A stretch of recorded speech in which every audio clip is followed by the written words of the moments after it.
Termiz shahar politexnikumi.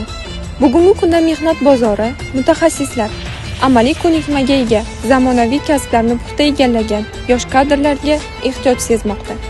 Ana shunday ehtiyojni qondirishga xizmat qilayotgan muassasalardan biri bu Termiz shahar politexnikumi.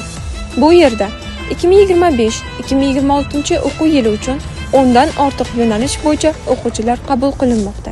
Avtomobillarni ta'mirlash va ularga xizmat ko'rsatish 90 nafar, raqamli axborotlarni qayta ishlash 60 nafar, oshpazlik va qandolatchilik, tikuvchilik, sartaroshlik, payvandlash kabi amaliy kasblar 30 nafardan.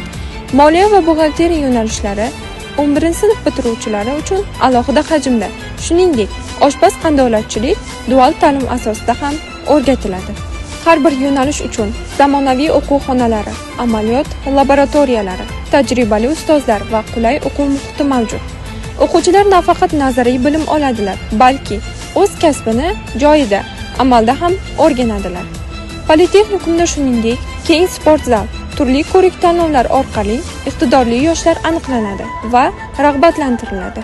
Agar siz ham o'z kelajagingizni zamonaviy kasb bilan bog'lamoqchi bo'lsangiz, mustahkam bilim va tajribaga ega bo'lishni istasangiz, Termiz shahar politexnikumi sizni kutmoqda. Texnikumimizning 30 dan ortiq oliy toifali pedagoglari dars mashg'ulotlarini o'tashadi. Hududdan kelgan o'quvchilarimizga yotoqxonamiz mavjud.